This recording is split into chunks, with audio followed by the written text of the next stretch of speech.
How do you not understand the irony when you're typing that comment out? How do you not understand?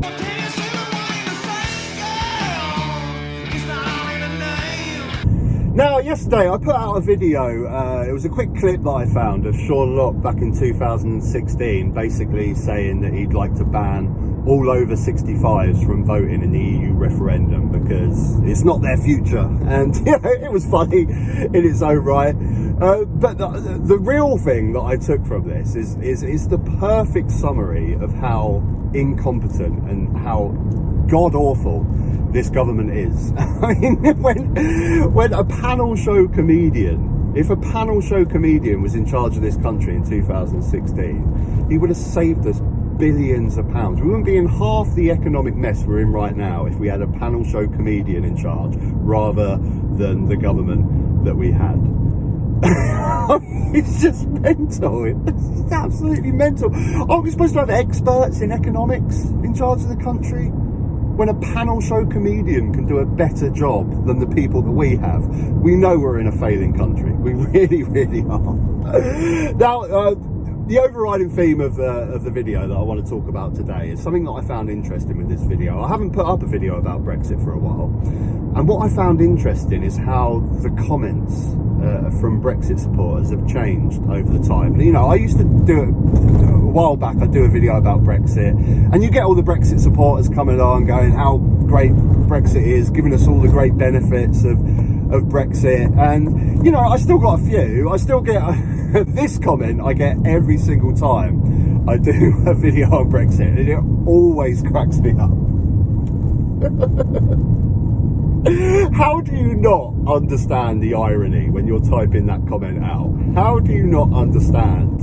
I'd love to bloody move to the EU, mate, but you voted away my freedom of movement. These people are imbeciles, absolute imbeciles. Another funny one I got was this one. So basically, it's a Brexit supporter who voted away freedom of movement and is now moaning that he can't freely move in the EU.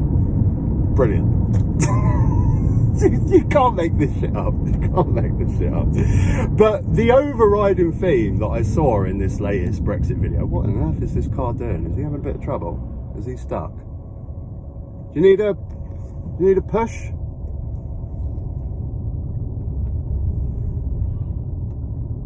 I think she needs a push. So I'm gonna have to help her out a little bit, I think. Alright, let me help this woman out and I'll come back.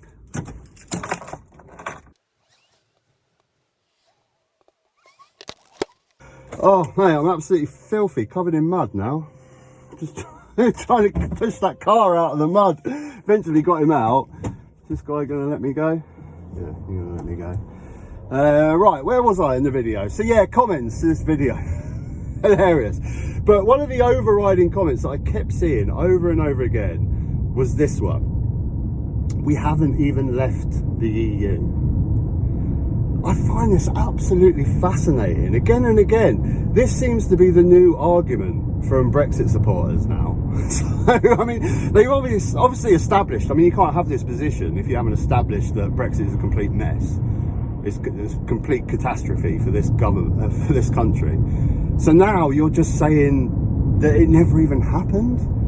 This is so bizarre. I'd love to get into the psychology of this. Like, is it like Holocaust denial, where you're just like, it wasn't all that bad, it never even happened? Is it along the same lines? Because it's absolutely nuts to me. I mean, we've left the single market, we've left the customs union, we can't trade the same way we did, we no longer have freedom of movement. I mean, that is like 90% of what the European Union is. How can you say we haven't left? I thought that cyclist was going to pull out in front of me now. My mind boggles, and I tried to generally get an answer for this because diving into the comment sections with some of these people is not the smartest move, as I found, but I was generally really interested. I really wanted to know what the thought process was behind the thinking that we haven't even left the EU. So I tried replying to some of these comments. Most people ignored me. One chap did reply, which was this one.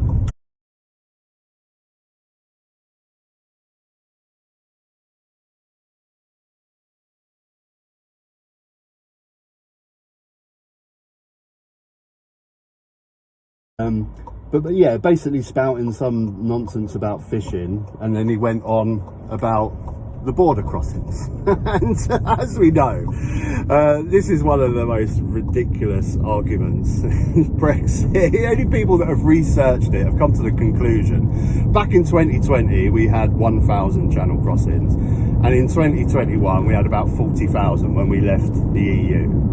Because inside the EU, we dealt with it as a collective. You voted for Brexit, you voted to deal with this problem on your own, on our own, and we can't deal with it. Back in the EU, France had to deal with it, had to take these crossing boats back. And whenever you bring this up with a Brexit supporter, they kind of just shrug their shoulders and don't. I mean, I done it when I done a live video with a Brexit supporter. I'll put the link down below if you want to check it out, but I'll put up a quick clip. When you present this evidence to them, they just blame France. What do you think about all these people coming over the channel? You're closer to me than, or you're closer to it than me, happening at the moment. Me and Anna were talking about that before, because I didn't vote for that, because... Did anyone? Well, if you voted for Brexit, you did. Because no, before we left, you didn't vote for that at all. You didn't vote for illegals coming over the border. In 2020, we had about 1,000 channel crossings. In 2021, once we left the European Union, what are we on? About 40,000 now. Because we're not in the European Union, France will not take those boats back. They have no obligation to do anything. When we're in the European Union... You go over and get them. You know that yourself, right? The other thing is we pay France a set amount a year to make sure this doesn't happen. And they still let it happen. But well, they've offered to put an asylum centre in France to stop channel crossings overnight, to get processed over there. But the sheer fact, the point I'm making is, as a collective in the EU, we dealt with migration as a collective. The first safe country they went into, they had to stay there. When people were trying to cross over the English Channel, the French took them back. They stopped them from doing it. There's no coincidence that the year that we leave the European Union, the French carry on 1,000 channel crossings to 40,000 channel crossings. The French turn their back on a lot of it. But the thing is, these people aren't from a war-torn country, all of them are there. They're Albanian. I mean, it's just so ridiculous. I wish at the time I mentioned this, but you know, hindsight as it is. You know, imagine if it was on the other foot, and say the UK had loads of migrants and refugees wanting to cross into France. Do you think people like this guy with his Union Jack flag would be campaigning for the UK to do everything they can to stop them crossing over to France? Of course not.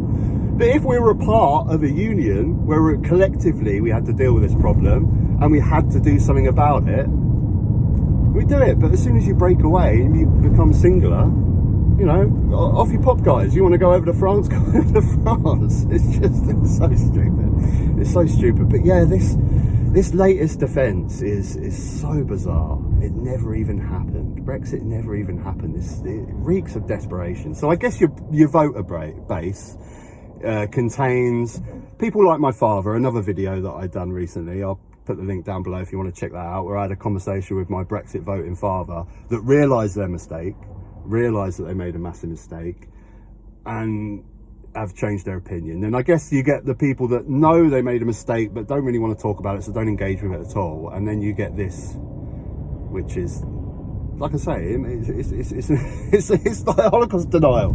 You're denying that Brexit happened because you know it's so bad. It's so bizarre. Give me your thoughts below, guys. Take care. I'm gonna get home and wash this mud off my hands. Till next time.